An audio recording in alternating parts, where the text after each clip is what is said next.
इंदिरा गांधी जी कोई हुई हैं प्रधानमंत्री। कम्युनिस्टों से मिलकर उन्होंने चुनाव जीता।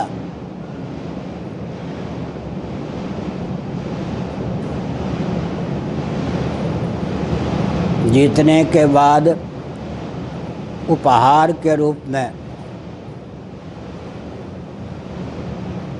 उन्होंने कम्युनिस्टों से कहा कि आप क्या चाहते हैं हमसे। कम्युनिस्टों ने बुद्धिमत्ता का परिचय दिया।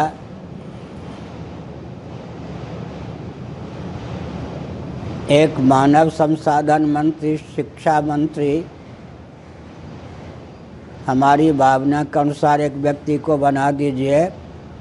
जवाहरलाल विश्वविद्यालय का वाइस चांसलर हमारी भावना के अनुसार बना दीजिए। इंदिरा गांधी का मस्तिष्क दुर्बल सिद्ध हुआ।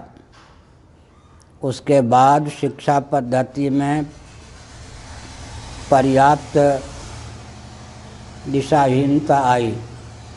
नेहरू जी के समय में भी शिक्षा मंत्री कौन थे आपको मालूम होगा। मुख्यमंत्री आदि को चलाने वाले आईएएस पदाधिकारी होते हैं, आपको मालूम होगा। समाज में नियंत्रण करने वाले आईपीएस पदाधिकारी होते हैं। इन दोनों का जो कोर्स होता है वो कम्युनिस्टों की ओर से निर्मित होकर आता है। नास्तिकता की उसमें पराकाष्ठा होती है। कोई आस्तिक घर का भी व्यक्ति, बेटा हो या बेटी, अगर वो नास्तिकता की शैली में उत्तर न दे तो आईएएस परीक्षा में उत्तीर्ण ही न हो। तो देश को चलाने वाला तंत्र ही कम्युनिस्टों का यंत्र है, समझ गए। तो भारत को नष्ट करने का भयंकर षड्यंत्र चल रहा है। जो भी प्रधानमंत्री आते हैं दिन काट लेते हैं। जानते हैं कि ऐसी एक विभीषिका है यह।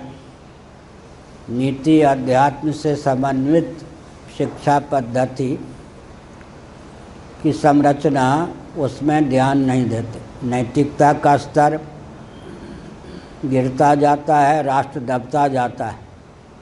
चहल पहल करके प्रधानमंत्री शांत हो जाते हैं। मुरली मनोहर जोशी जी ने वैदिक मैथमेटिक्स आदि को शिक्षा पद्धति में सन्निहित किया।